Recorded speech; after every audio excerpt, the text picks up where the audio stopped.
Hello and good morning. Hope everyone's doing well today. I know it is early. I appreciate you being here. I learned it also might mean you bought a fancy ticket, so congratulations on that. So we are here from Bitwig. What we have, what happens to be new in Bitwig in version 3 is this thing called the grid. So what we'll be talking about today, we're using the grid as the tool to look at some different kinds of techniques, some different modular techniques, some different ways of approaching things, and what's always really at the heart of modularity, which is if you understand the function that's going on, then you can make whatever you want. Then you can use a module for a completely non-traditional purpose, and maybe it'll still make some sense if you understand the signal flow of what's going on. Please find a seat. Yeah. Yeah. I'm sure people will generously scoot over. So yeah, that's the general thrust of it. I'm thinking of all this in kind of 3 sections. One, which is a little bit of just understanding the grid and looking at it so that we've got enough of a common vocabulary to then jump in to a couple different concept examinations to look at how a few different things work individually in any modular system. This is just a good place to show a lot of ideas, because ideas are always more interesting than the particular tool that you're using, for my money. And then towards the end, I'd like to show 2 or 3 simple examples of taking some of those different concepts and combining them for a musical purpose. So just a bit of what's going on here, what we're talking about, and then digging in further to some concepts. So the first question, the nice obvious question, would be, what is the grid? What is this thing that we're looking at? I would divide it up into, it's kind of 2 pieces. One piece is the library of modules, because if you don't have modules, you can't put anything together. So I could zoom in a little bit here. They're categorized, trying to be useful. It's, wow. Sorry. That's okay. Hey, we're going to do better next time. It's fine. But they're categorized in a way that makes sense once you start using it. So I/O is just anything that you can pull in and out of the system, and we'll dig more into that a little bit later. Oscillator, okay, pretty predictable, sure. You've got some standard issue shapes there with some interesting controls on them. As you might notice, and we'll look at, there's a whole bunch of parameters kind of baked in there in a little way, but it's the same on all of them. So you learn it once, it becomes consistent. Beyond that, in that category, we've got a couple fun guys, kind of a unison stack oscillator, and this other cutely named Phase 1. Last year we were talking, was it last year? Wow. We were talking about Phase 4, which is a synthesizer we have. So one of these oscillators is particularly focusing on like one of those units of phase distortion, go to town. And if you prefer entire huge devices built into a single place, well, that's our enormous crazy sampler from the last update, basically in module format. So yes, you have a multi-sample with 100 wave files. Drop it in here. It'll run. It's just a module now. Good luck. But it has all of the wavetable modes, the granular modes, and everything else. So oscillators is normally a place to start, so we just kind of go through that a little bit. But we'll skip through these quickly. Random sample and hold type LFO with some noise and other, whether you want a random chance that something will happen. 25% of the time, give me a trigger to actually make something happen. Or just give me a random value altogether, because I like to mix it up and I'm tired of my cutoff being static. Some LFO things for any low, slow-moving type signals, whether it's a clock in hertz or a transport sync to the DAW, because we are the DAW, so that's easy. Number of envelope generators. Filters like you'd kind of expect. Wave shapers, which are interesting, and we'll take a look at. just different ways of reshaping your wave in a linear or nonlinear way. Some delays and things that go all over the place. An all-pass filter configured as a delay, so you've got delay time and feedback percent on it, and even a recorder module, so that anything that comes in, you can say when you want to grab it and put it back out. And just because we're not going to like see that example particularly, when I say once you understand what modules are and how they function, then that's when you're really free. Because if you took something like the recorder, yeah, that's a fine way to put in some audio phrase and sample it and have it retrigger whenever you want. But why does it need to be an audio phrase? Maybe you're putting a random sequence into it and now you can play it back and it's not random anymore. Maybe you're taking envelope signals and recording them and doing something with it. There's absolutely no reason that any of this has to be used for audio. That's where it's fun. Mix is interesting because it's really mixing and signal routing. So yes, I've got a mixer that can expand up to 6 channels, because when you need more channels, it's nicer if someone just gives them to you.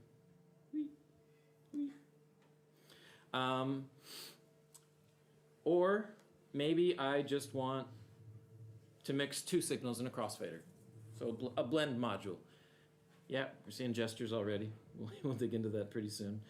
Or ways of merging and splitting one signal into up to 8 different destinations, etc., etc. Yes, like a lot of other stuff in Bitwig, you could strip something out and say, oh, well, make it left-right or make it mid-side. Or both at the same time if you want really odd math. So there's a lot of ways to work with things in there. And then the lower column is kind of sometimes interesting, but always necessary.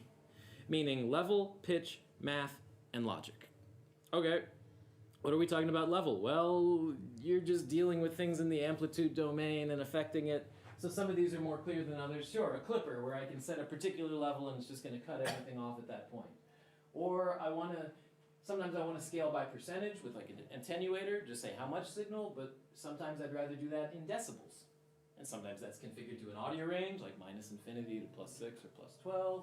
Maybe I just want linear, -24 to +24.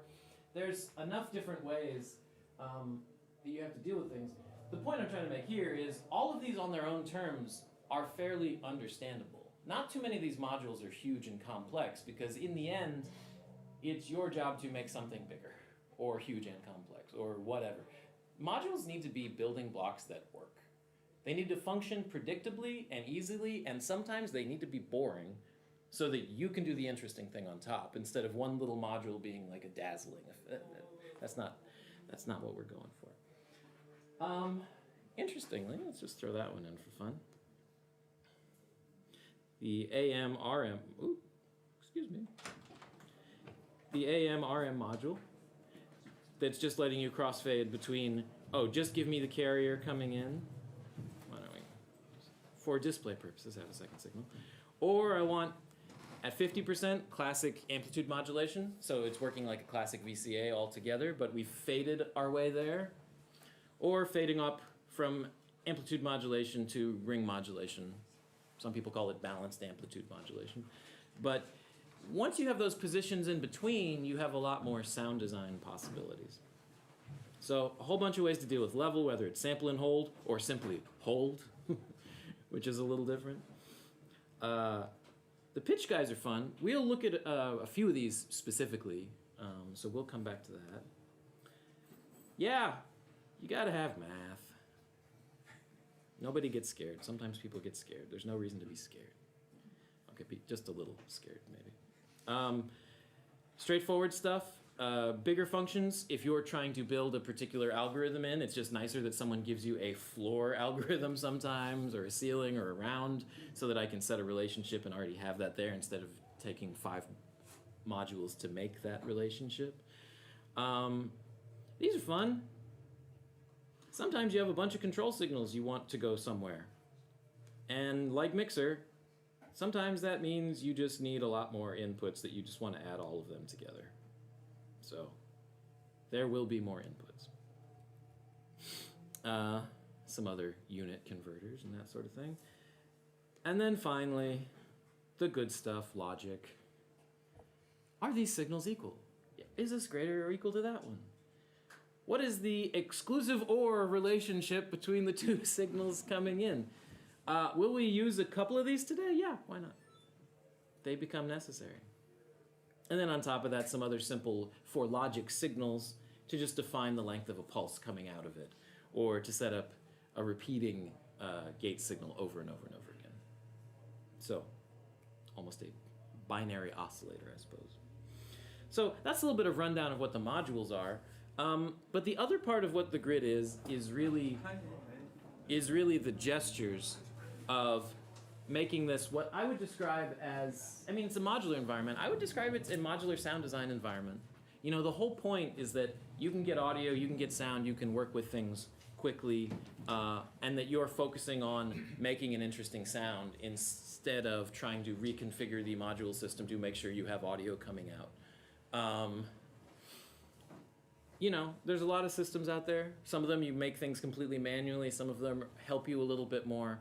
I guess the simple way I would say it is I would prefer a system that lets me focus on sound instead of feels like I'm doing my taxes and have to like make sure all the right boxes are checked and that this thing's turned on and audio's going to the wrong port. Okay, whatever. So we've tried to work around that. So let's take a look at that. And I'm going to do that by going ahead and starting with a simple polygrid patch. So the simple patch out of the box, is exceptionally simple. But it makes sound already. And that's strange because there's only 2 patch chords going on and suddenly I'm getting articulated sound which I can control.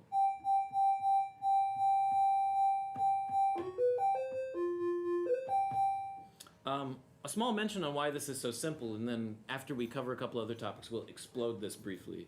Part of the reason it's simple is most of the time when you insert an envelope generator, you would like the keyboard to trigger the envelope generator. Most of the time.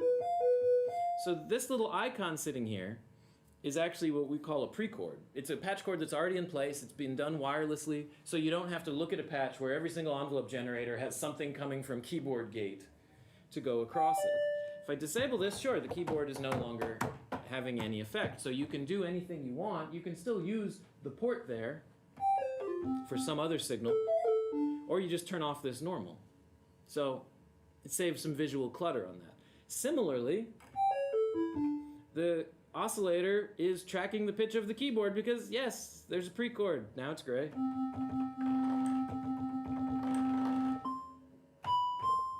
So we're trying to make this, first of all, if I drop in one of these modules, it's connected in the way you want most of the time. I'm not trying to guess what everyone wants to do with the system, you know? It's there and it's totally open for you. So those pre-chords are there, that's one thing. And then, again, these are straightforward sounds, but we've tried to throw into anything wherever possible, simple but somewhat unique or different ways of manipulating the sound to get something interesting and different. So it's a little loud. If it's ever a little too painful and loud or needs a little more zooming in, just yell at me.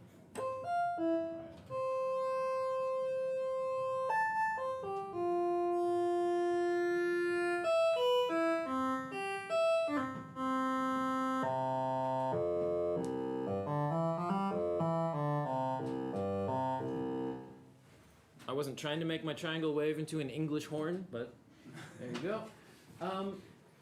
So there are these parameters built in there that are not what you would typically expect. I mean, normally it's just, oh, give me a triangle or kink it a little bit or something. But we've tried to put something in there so that you can quickly get to a sound change. Now, as far as where the quick part comes into play, let's start talking about gestures. I have this oscillator here. Whee! It's a triangle wave.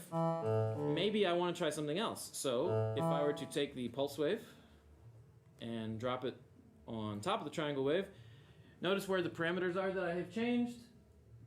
Okay. They are preserved. Because it knows it's another oscillator. It's been set up to say, oh, these are fairly complementary parameters, so keep things where I had them. And yes, the cables are already in place, and anything that you've done internally is already there. I think you can turn it down a little bit. So up? Okay.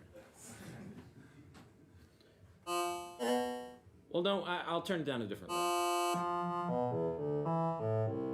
We'll go to sine. A little more. Okay. Again, that's not a particularly orthodox sine wave, but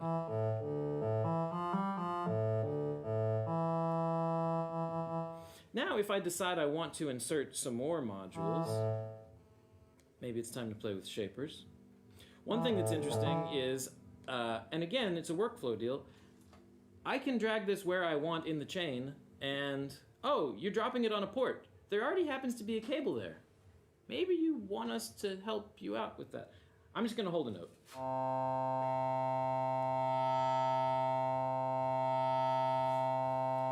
Forgive me, I'm going to keep holding the note for 2 more seconds.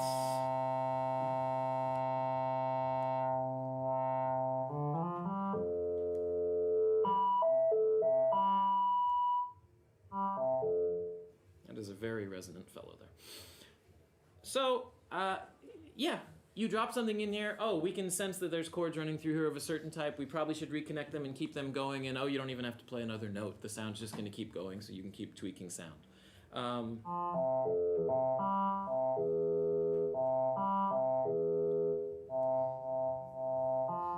Maybe instead of a static distortion sound, I want the distortion to come after the amplitude shaping that the envelope and its amplifier are doing. So maybe I should reorder it.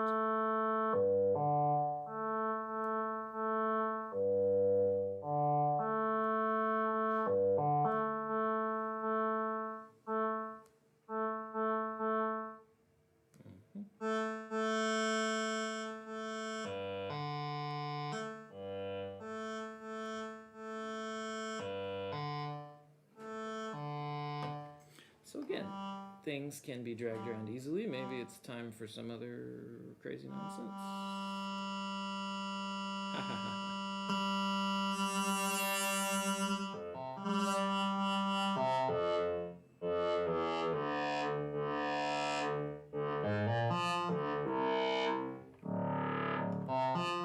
Fun, but it's too much for what I want right now. I will simply select and delete, and of course, why wouldn't you just reconnect the chord? Because now, I'm pretty sure I haven't drawn a patch chord yet while we've been standing here. So, just a different way of approaching the system. So when you see me do these things quickly, as we start looking at concepts, that's what's going on. It's handling a lot of this work for you because you are already suggesting what you want. We're just trying to pick up the ball and say, okay, let's connect it for you, make it easy and fast, and keep going. Now, that's a decent overview of some of the simple stuff of what's going on. I would say, I don't know about you, whenever I'm in a new system, what I try to do immediately is try to understand what are these signals, what are the levels, how are they thinking about this, what does a pitch signal really mean, what does 0 represent, that sort of thing. So if we take a moment, we do have an oscilloscope. So if we were to take, let's say so now we can see the envelope of the signal.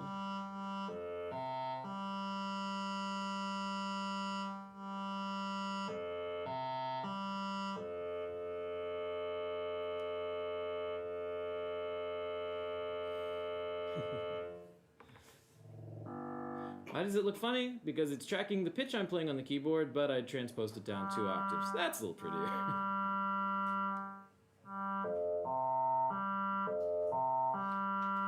Or maybe instead of looking at it that way, I just want to see the actual waveform being multiplied with the original waveform instead of the signal itself.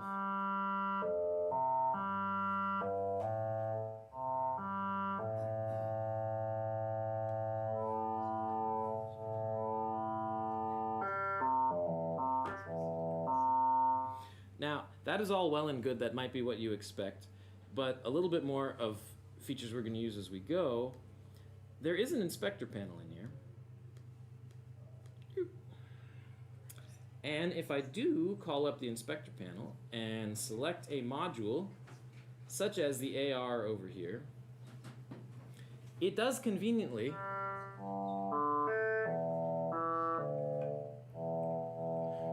automatically scope every signal that's currently coming into the system and going out of the system. So having all of those there, just at a glance, I can select a module, and I'm not spending time debugging all of this and saying, oh, but is the keyboard signal actually getting into there to trigger it, or is something happening along the way? No, I can just see right off the bat. Yes, I see my gate signal off the keyboard triggering the envelope. I see the envelope shape coming down at the output. I see the original signal in, and then I see the multiplied version of the signal, where the envelope is controlling the amplitude of that output. So the fact that all these scopes are here can be awfully handy. So let's just spend a brief moment, and we'll get into some of these in more detail as we look at concepts, but what are the different color codings going on? What's happening? So we're looking at AR.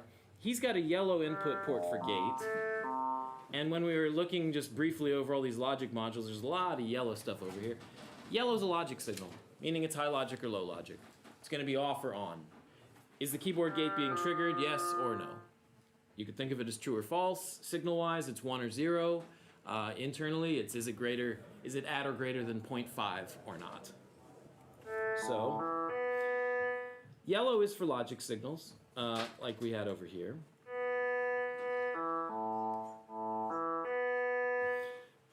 Just glancing briefly, if we were to look at our sine oscillator, we've got actually one of each type. And we'll cover these more, but I just want to say them now. Purple is a phase input. So it's letting you control the phase of the module, whatever it is. In our world, phase is a signal going from 0 to almost 1. And it's usually a signal used to, in the case of an oscillator, drive through the waveform at a certain speed, or to change its current position. Orange is pitch, which is why we have this whole big row at the bottom of different ways to control the pitch or frequency of every oscillator.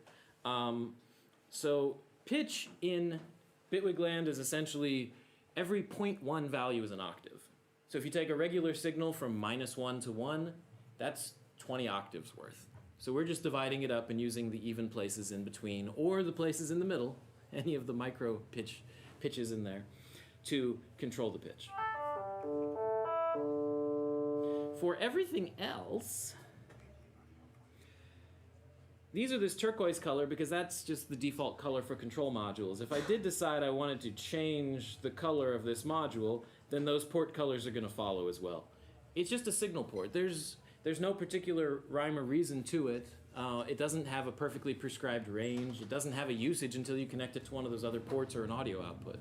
So we're just doing signal processing. And then occasionally you'll see blue when there's multiple output ports of different types. So here, signal output for the envelope generator, and then the actual envelope signal underneath if you want to use it as a control. That's a little bit on that. And then just a brief moment on saying, once you're in here, where's the manual? What do all these little knobs do? I'm noticing some weird things in the inspector over here. What do they do? Well, there's a nice show help button, or the F1 key, which will take that module that you're using and actually blows it up in, this is the actual module within the patch.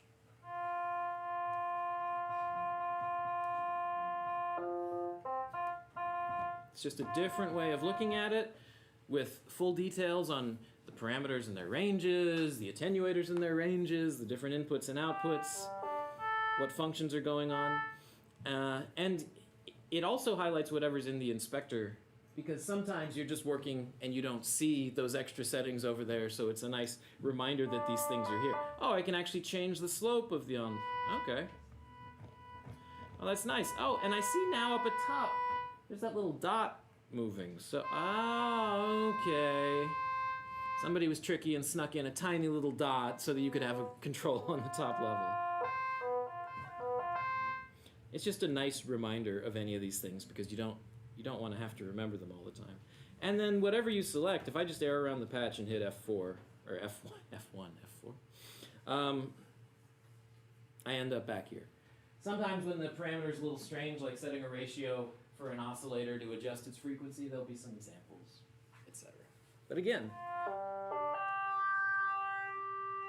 this is exactly the live module inside of the patch. So just a focused way of getting more information as we go around. Now, the last thing I would say in general about the system, we saw it a moment ago when I pulled this up. There are two grid devices. The one that we've been using is called Polygrid. He's thinking in an instrument type configuration. So his primary assumption is that notes are going to come in, and then we're going to do something with it and trigger audio. Doesn't mean you have to have notes coming in. You could just delete that envelope and you're going to have a droning patch. You just won't hear me talk very well once we do that. You could do drones that way. You could do something that's based on step sequencers and it's just automatically triggering itself. You could do anything you wanted. Effects grid is aimed, and you can kind of see by the default here. Oh, what does that look like? Well, audio input, audio output. What goes in the middle? It's up to you. I don't know. I don't care. Make something interesting. Please don't blow up your ears. So effects grid is oriented towards letting you take and process audio. But the one thing I would mention, and like I said, we were going to revisit this category for a moment. This is the effects grid, and this is the I/O category. So yes, gate and pitch of incoming notes. Well, which notes are those? Oh, you can define over here a separate source of notes on a different track to read completely in. So yes, can you connect both worlds? Can effects grid listen to notes and other information like that? Yes. Can Polygrid take audio sources from other places by sidechain or by external input? Or yes, by CV in or out? Yeah. All of those are in here already. Since we're at Superbooth, yes. Some nice little one-by-one modules that show you, oh, I'm bringing a CV in signal. Maybe you need a couple extra settings for that. Where is it coming off your interface? Is it AC or DC? Do you want to apply a little gain or a little bit of filtering on the way in? Sure. Oh, an output, yes, AC or DC, filtering, averaging on it, or to configure pitch range. Yeah. So it's a little outside the scope. I did not bring in a little module unit, but at this point, those little one-by-one objects in here bring your signal back and forth so that now hardware plus grid equals one system. It's kind of a nice way to work. If you go by the booth later, we've got some stuff set up. You could play with it. So yeah. Now, before we get into the concepts, I just want to revisit one thing. Because now that we have some ideas of what's going on there, let me just make it a little bit more literal. This is the default patch. And I told you the reason we're getting away with only 2 patch chords is because, well, there's all these pre-chords and other things going on. And okay, let's literally make this patch if you didn't have those simple things on it already. Okay, gate in device, got to connect him manually. Turn off the pre-chord. Pitch in, so the oscillator will track the pitch. Connect it, open the attenuator all the way so it's mapping pitch correctly. So I'm kind of making the same patch now. You notice, of course, now I've used up both of those input ports.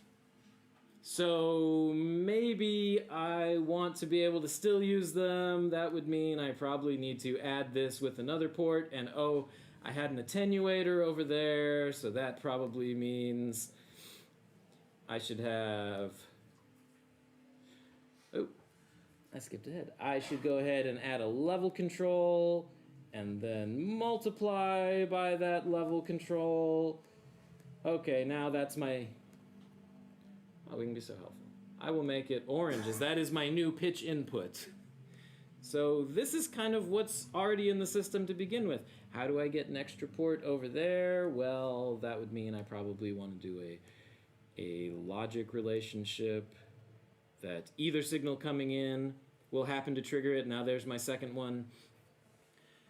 But then I look here and I realize, oh, but I had these nice little switches where I could just turn that signal off and on, and right now they're on all the time. Okay, maybe I'm going to go to the level category. Remember, the mix category for signal routing. Oh, a toggle. I can now turn signals.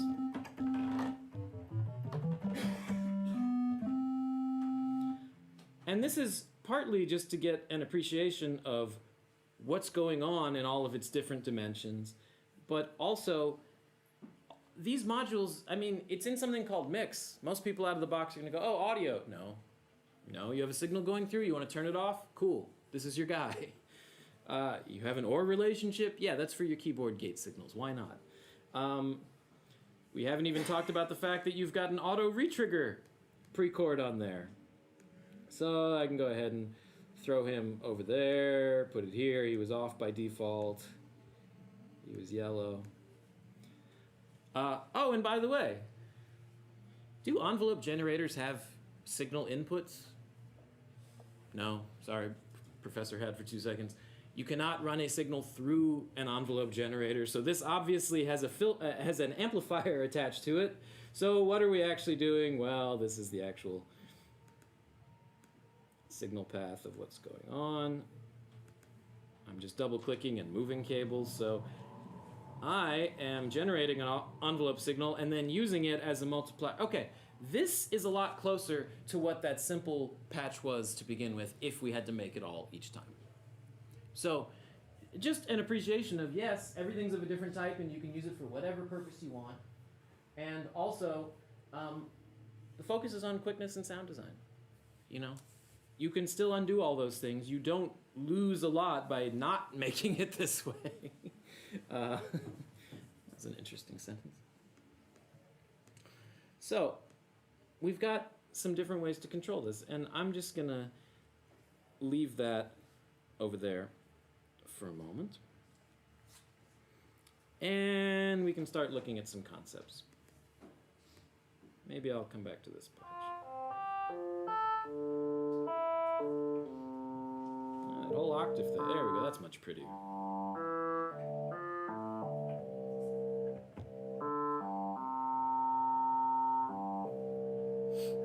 I have a friend who informs me that plugins should be judged solely on their appearance.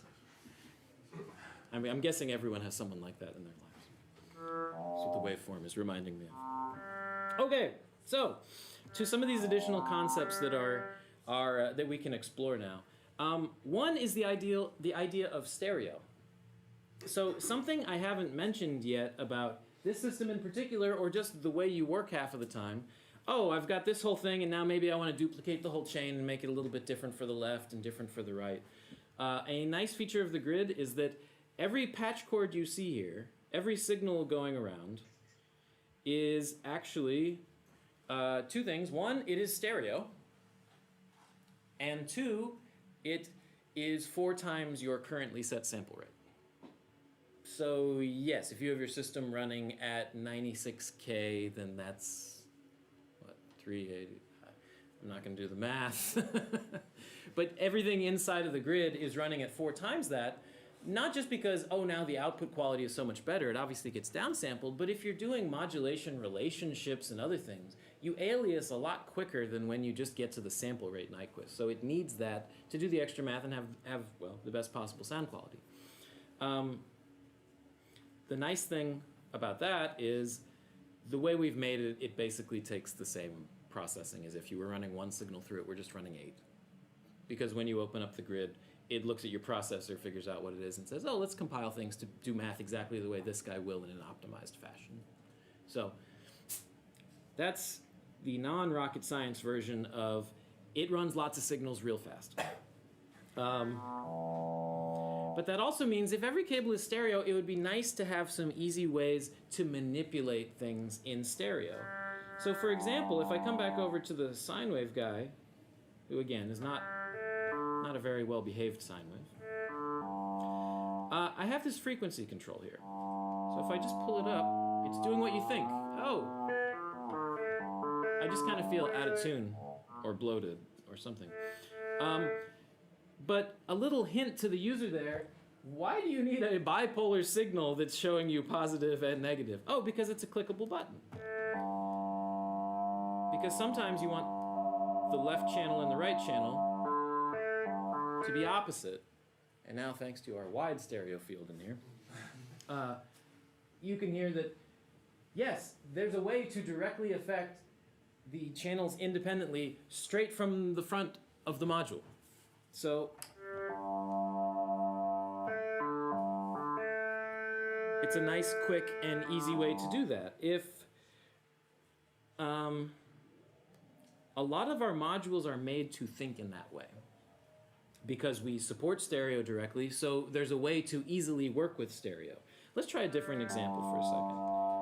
I'll leave all this stuff here. Let's just add some kind of like tremolo effect. Like I'm going to throw in just a multiplier at the end of the signal chain.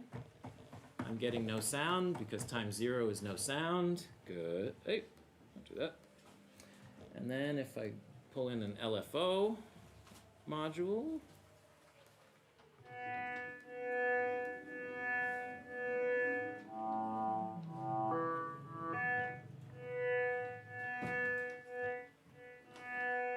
okay. So LFO is kind of fun and interesting. I have a variety of wave shapes here that I can choose from, and one unified control for saying skew it a little differently.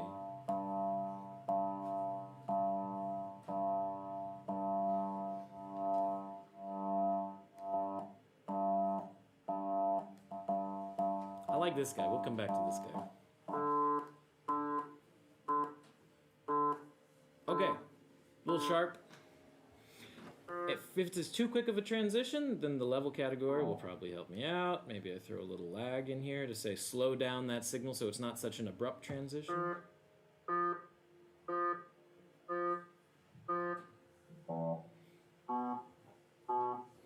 Now, charmingly on top of all this, I've got two phase controls. What?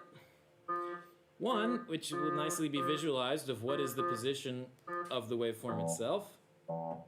And two, remember every signal is stereo. This is an offset amount for the right channel only. If only there was a way to visualize that. There we go.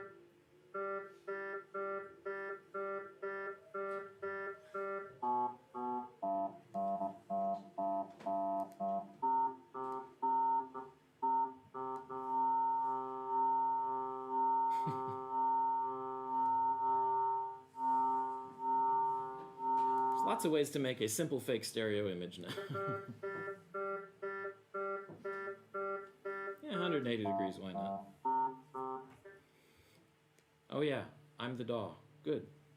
Let's just set it to quarter notes instead of some weird hertz thing.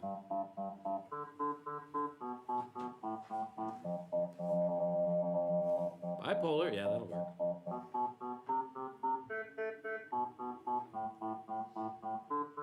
So, stereo is baked into these things, whether it's the front panel of all the oscillators or the front panel of the LFOs, with an easy, quick way to start adjusting things in that domain and make them more interesting.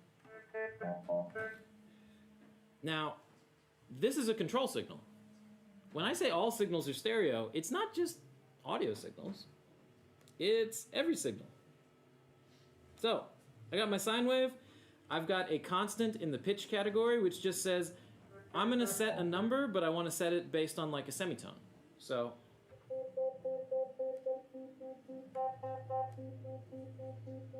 let's open this up.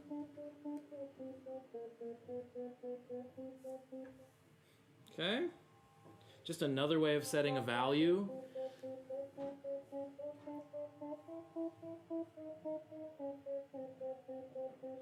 Now, a lot of our constant generators have a nice little function over here called stereoize. What does that mean? Now, pitch is kind of the weirdest one to think about, but C3 is our 0, okay? That's why I'm going to hear the same thing if I disconnect this as when it's connected.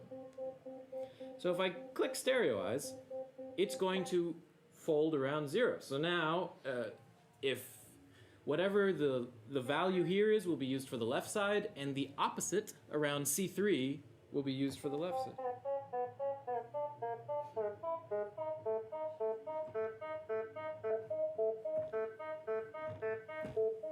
Fun question. I turned off keyboard tracking. Why is my sound changing?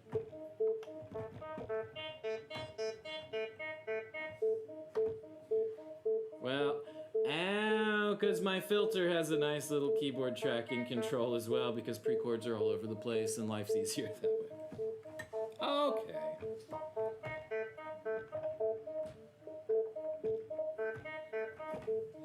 And again, I mean, if you can use a module for a non-traditional purpose, how about use a keyboard interface for a non-traditional purpose?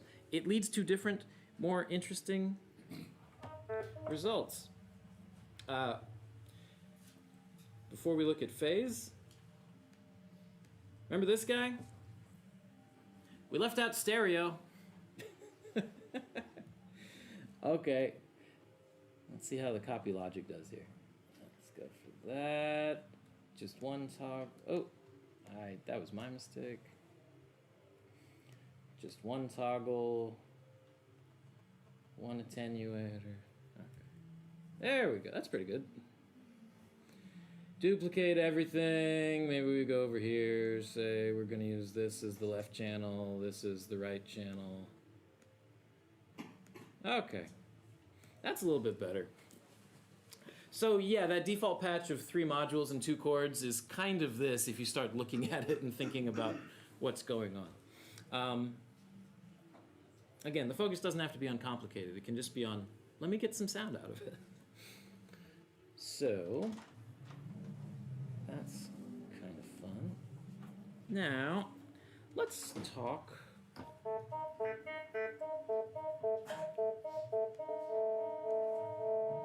We can keep this.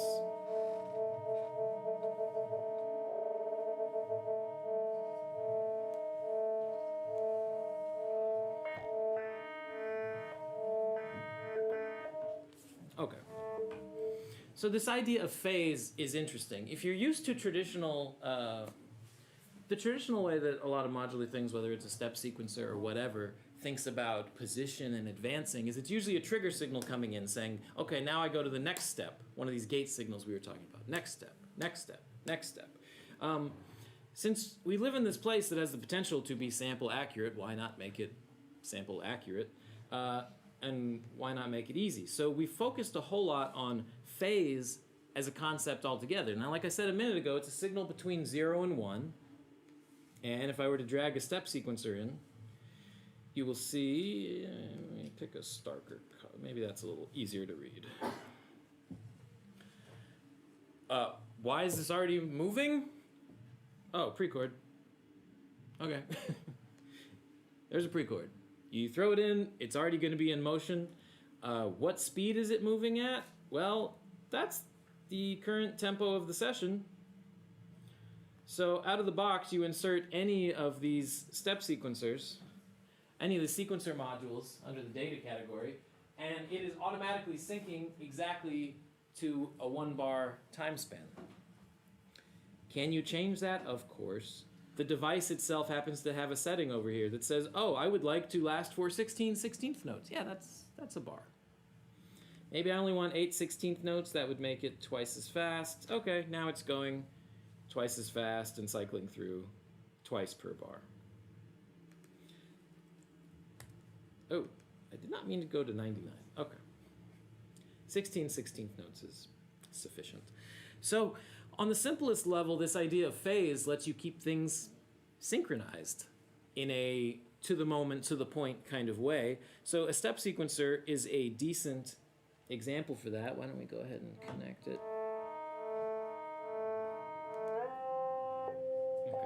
Okay. We've had enough pitch fun there. So now the step sequencer is going into the, you can see down maybe at the very bottom of the screen, the cutoff input of the filter. So if I open the attenuator,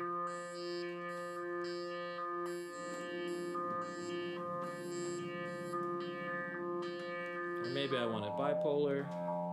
And I want to say make every other step the opposite. Why not? Okay.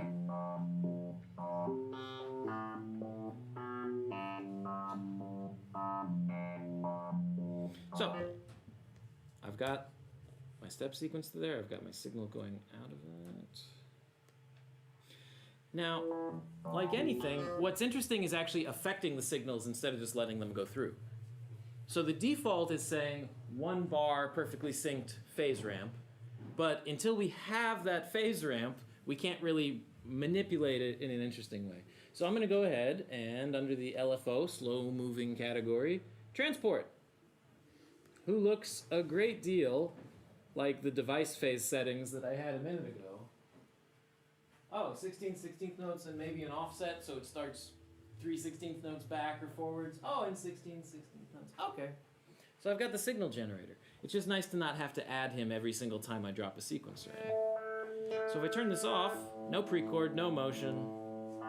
Hey, exactly what was happening a moment ago. Now, once you understand what the phase signal is, there's different ways to alter it and be interesting. So I'm going to go ahead and duplicate this step sequencer for a moment, just so we have a reference point, right? Duplicate, kept the incoming connection. So now I can see the bottom one moving in a linear way, and I can play with how the top one works. There is an entire category called phase. Yes, it is interesting. So if I go ahead and grab, let's say, this bend module, and I'm going to drop it on the input port here, because I don't want it to, if I dropped it on the output port, it would have reconnected to both modules. But by putting it here, I'm only affecting the one up top. So now, if I were to click,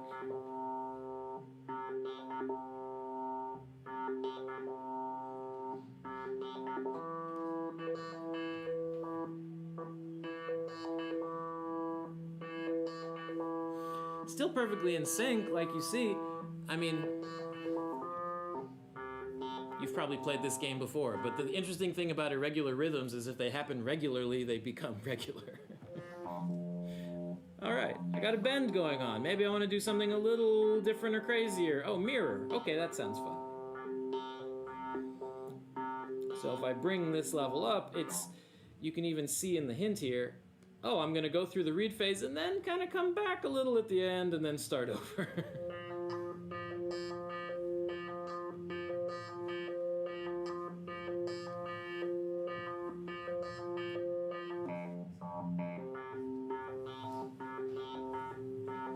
So even if these two were running, I mean, a lot of the time, coming from a common clock is the best way to put something together if you want them vaguely synchronized, and then you can make a mess on the way on some of the signal chains, and something interesting will come out of it. And maybe the simplest but most practical example, phase reset. What? What's this guy going to do? Well, let's give him a gate signal off the keyboard, because a lot of the time, what you want to happen is to have the tempo of the session used for your phase speed, but then when it actually starts, you want to reset it and move it around. So now, anytime I re-trigger on the keyboard,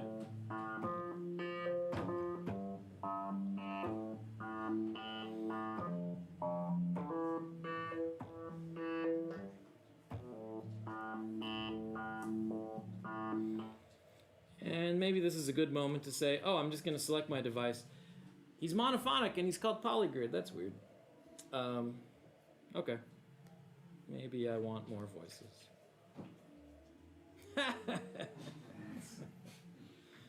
Did I mention it? We are currently in public beta.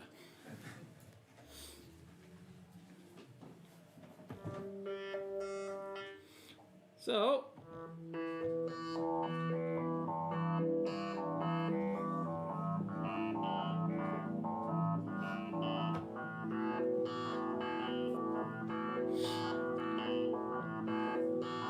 not to be too funny, it feels cheap to call these interface issues sometimes, because I mean, it's once the visual on the screen is actually helping to tell you what you just did sonically, you just move faster.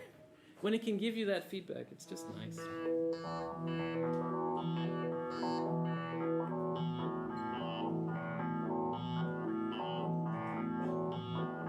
why not? So, polyphony's fun. I'm going to turn it back off for a minute. Back to mono for a minute. Now, this is where, okay, now we understand phase, we understand what it's doing, we understand the range it's in, so why does something need to have a purple output that's specifically for phase? It just needs to be 0 to 1. And the fun thing about phase is that you can mess it up pretty well and it'll just wrap it back into range. So maybe an LFO would be a decent way to drive phase.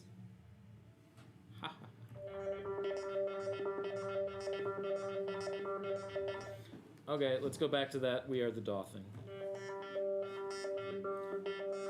So now we're synced to bars again, although it's not this one like earlier, right? That's exactly what we were doing a minute ago, but now I've got a knob where I can say, well, maybe this. Or maybe I like a slightly different curve in the middle.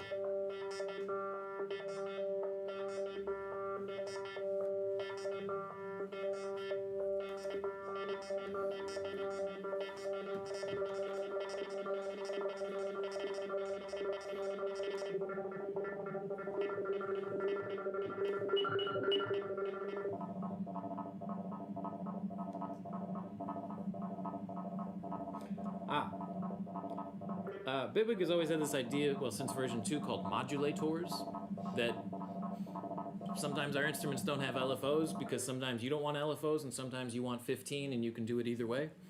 All of the grid devices that are doing these nice control signals also have a modulator output because there's not always an input for everything you might want to control on the module. It's just not practical to have like 17 inputs on the oscillator for every different parameter. So if something is only on the front face of one of these modules, if I click the little modulation routing button, whether it's on the AR envelope here, everything that just got colored is now clickable and modulatable.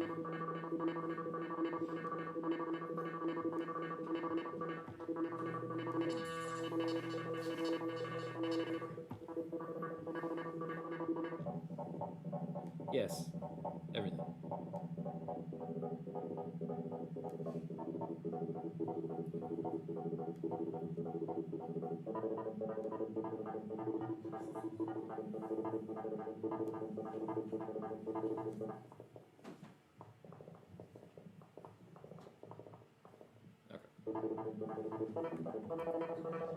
So, just some of these general ideas on phase, and I'll just say a brief word on, obviously where phase ends up going, if you want it to, is into the audio domain. Like I said, we talked last year at great length, available on video somewhere online, about phase modulation, which is the equivalent of linear frequency modulation or FM modulation. The nice thing about it, and maybe this guy just needs to get deactivated. So much more peaceful again.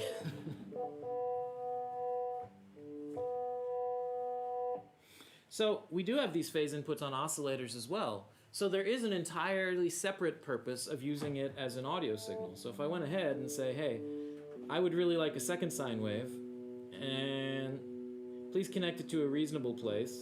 Oh, okay, then it's going to be for phase input. What's going on here? Don't need you.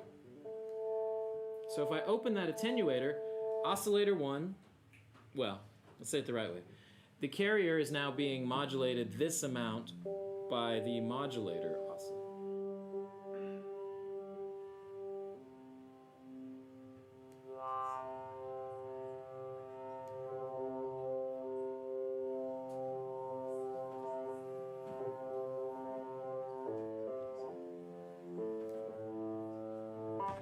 Of course, what usually makes that interesting is changing its level over time, like same as FM. The result is the exact same, or a very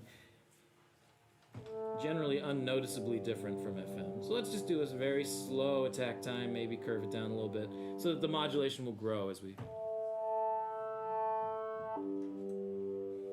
You can see that little dot of where our current position is.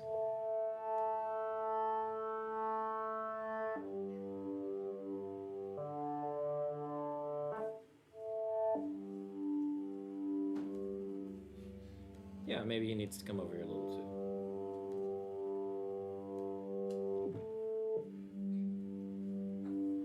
So there is that whole other world of thinking about phase modulation as a source, and there's an equal value in that. So a lot of our devices have phase input. We've put a lot of thought into this and how it should interact. Because again, it's not typically how things are working. It's not usually the, oh, next step, next step, next step. If you want to do that version of the world, that's still how my brain thinks half of the time. Sure. Why don't you just take a counter module that every single time you give it some kind of logic input out of 8. Well, let me just click here. One little pulse, it'll increment to the next step in a relative phase cycle. So yeah, I mean, as long as you can think both ways,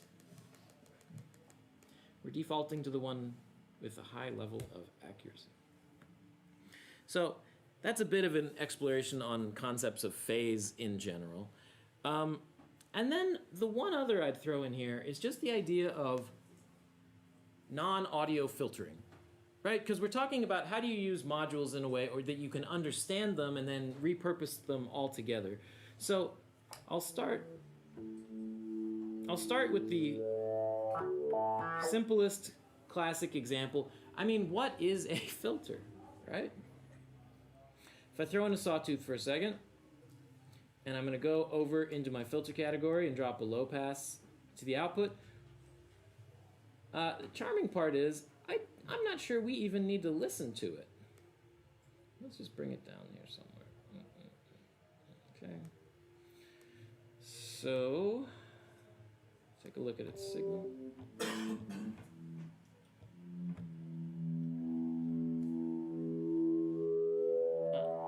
Let's do it the other way.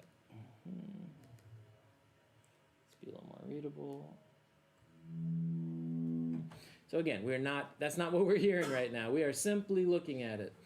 Everyone knows a low-pass filter. What does it do? It gets rid of the highs gradually. Yes, true. So if it's open all the way, the incoming signal in red is pretty much lined up with the outgoing signal in turquoise. Now, if I bring the filter cutoff down,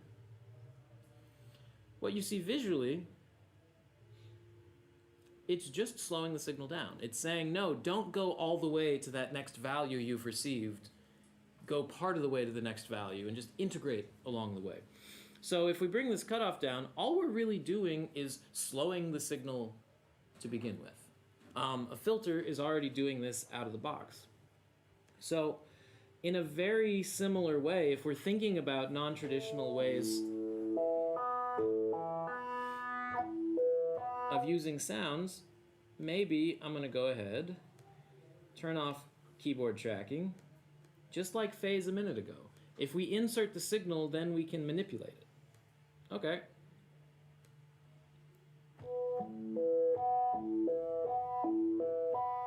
So, what would you expect if I threw a low-pass filter to the output of that?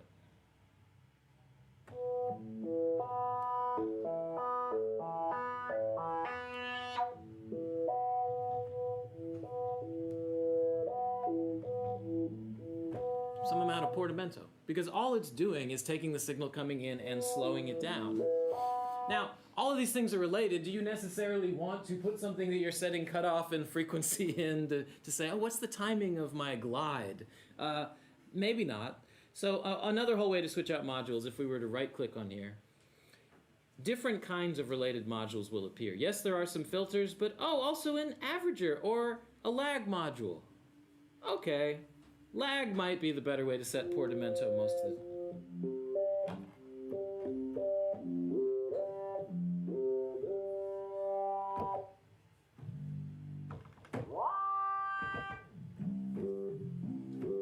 Of course, once you're here, once you're in this range, in this environment, it's fully at your control. You want it faster on higher pitches, slower on lower pitches? Yeah, no problem. That is not a difficult thing to do. So just in terms of one non-audio filtering example, this is one that I would look at. Now, let's look at a different one altogether. I said we'd look at some of the pitch category a little bit. I've got this attenuator all the way open.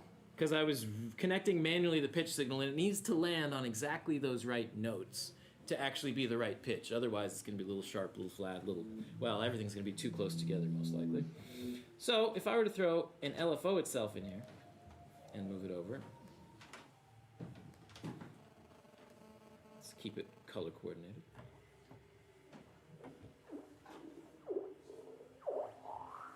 There we go.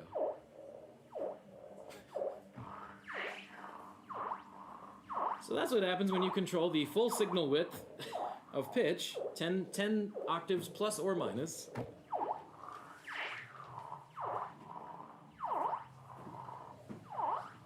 With an LFO signal going through.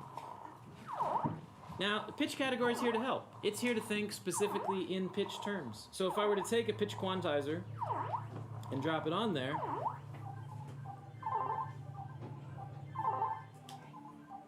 different way of non-audio filtering. Now I'm saying this is truly quantizing. It's saying there are particular steps I want to land on and not all of them.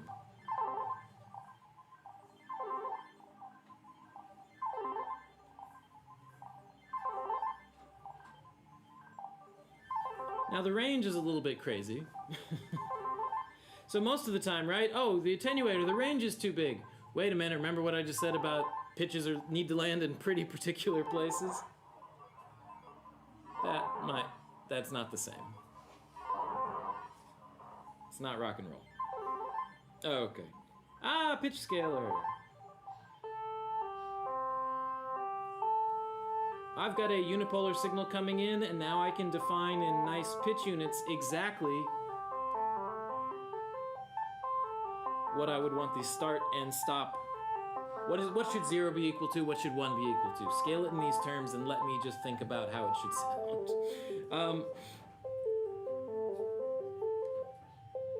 Similarly and charmingly, there is an inspector parameter with this guy. Uniform or nearest. Right now, I've selected 3 notes. See?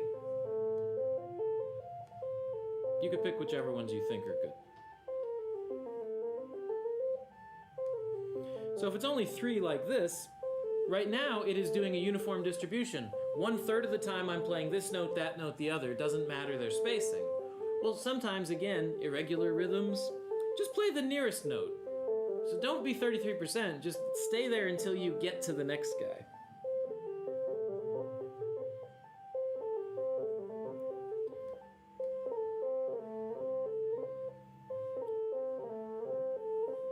Compared to...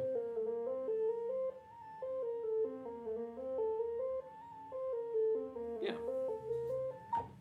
So there are definitely some...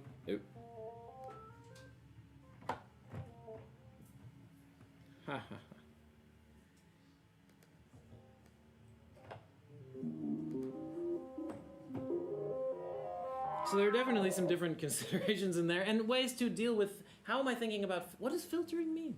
If you think about what it means and how it should actually function, then you're free to use these ideas in different places and in totally different ways. Could you use the pitch quantizer for non-pitch purposes? Sure. Maybe you just want one of these irregular patterns in a different shape. I can't imagine what you want to do, so please go do it. So those are some of the concepts I wanted to look at.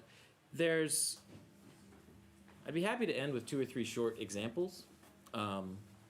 So we can take a glance real quick. Let me pull up one that is actually a preset in here already.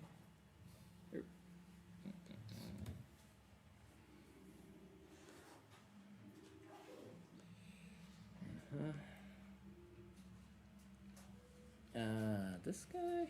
This guy. Okay.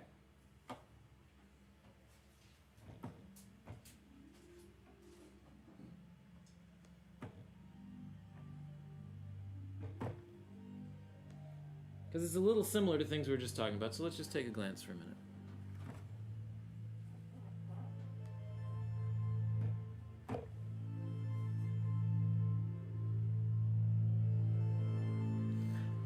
So now we're getting to a place where we've got some technology, we've got some ideas. Let's just combine them simply and make something musical. I'm going to tell you the truth. Of this entire patch, I care about these 6 modules. The rest is whatever you want to put in there. So what is happening over in this area? Well, this is a very interesting module that tells you how many notes are currently held down at the current time. So if you've got this feed that gives you information like that, you can do some interesting things with it. So, speaking musically for a moment, if I play one note, you can even see it here in the shape. It's a minor third, basically. Now the problem is, if I want this patch to be polyphonic, and I start playing a bunch of different, let's just do it. If I start playing, they're not all going to stack very well with minor thirds on top of them.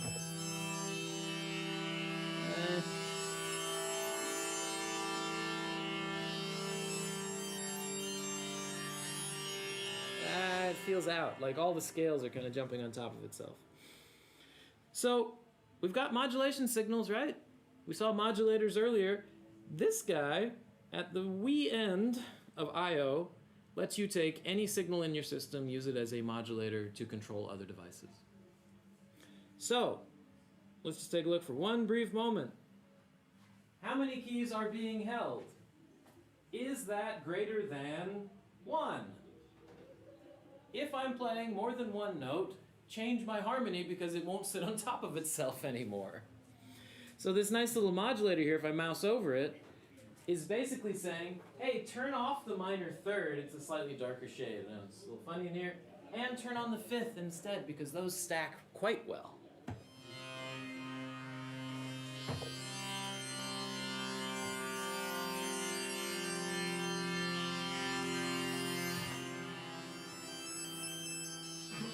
I can still go back to one note and have that effect. Hey! It's just this connection of taking a technology idea, understanding the different parts in play, and then saying, okay, but what's the actual impact I want it to have? How do I want it to work? Again, the rest of the patch, I mean, take this part, swap it out with something else. Or maybe I just want to try something totally different altogether. Let's,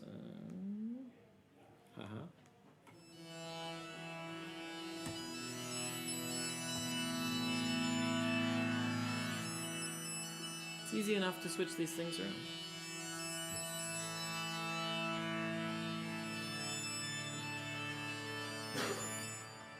Maybe you want to try 4ths instead of 5ths and try your luck. Nope.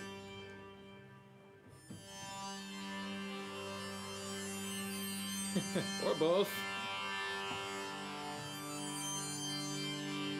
Might work, a little more risky, but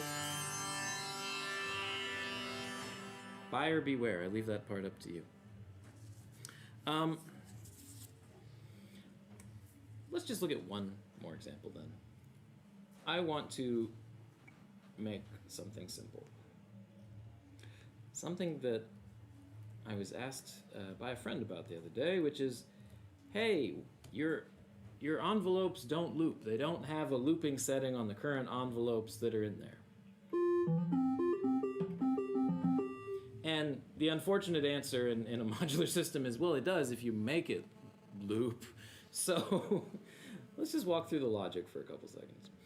I'm going to go ahead and take, let's switch to an AD envelope generator. Just attack decay.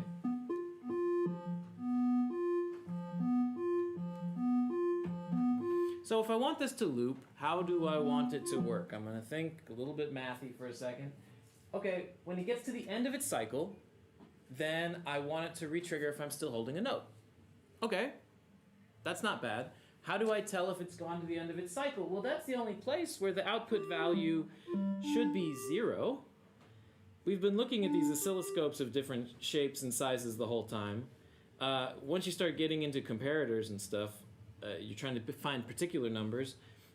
I would say there is also a value readout module to see actual signals in different domains as necessary. So yeah, it's definitely ending at 0. So, okay, let's go nuts for a second. If that signal is equal to 0,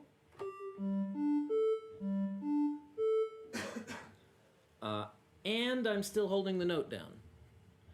The joy of logical comparators is if you think of it in language terms, and is exactly the right concept. So as long as it just ended and that note is still being held down. How do I tell where notes are held down? Well, I've got a gate input over here. Okay. And I can even see directly on the faceplate, but we can just make it big.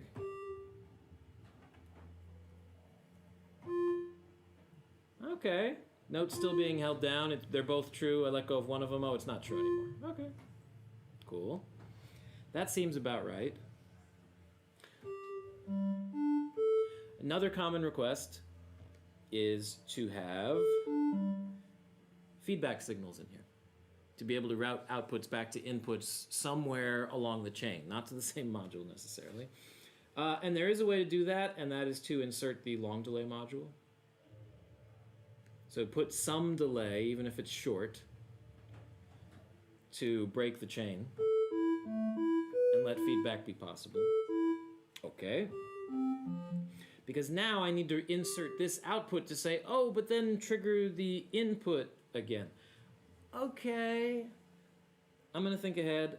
This is AD. Doesn't matter how long my triggers are, so it's going to be a lot easier to deal with if I say, give me a nice short gate pulse, like a very short gate signal. If I were to insert that exact same thing over here, I mean, if you just look at it, it's quite literally, oh, a note came in and I gave you the tiniest burst possible. Boom, on, off, on, off. Because now I need both of these ideas to go to that import. So let's play a game for a minute. We've got both of those. If either of them are true, we want to trigger it. So this or that.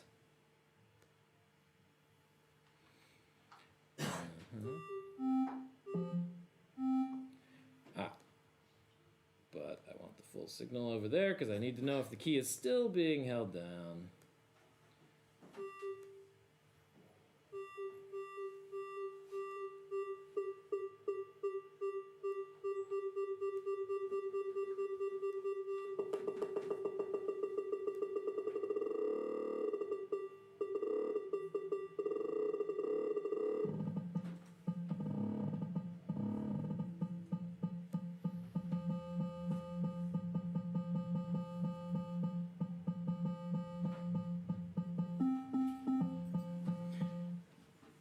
I know I should probably stand here and now perform with this simple boring patch for 10 minutes, but just another example of what's in here.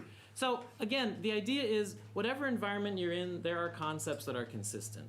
How they're implemented, I mean, like we're doing phase a little bit more extremely into our things, makes different things possible or not, but the ideas are the same. And if you can understand what the fundamental functions of different modules are, you can reuse them in totally different and maybe unintended ways. Yeah. That's all. Just want to talk about modular stuff. Thanks for coming. If you want to...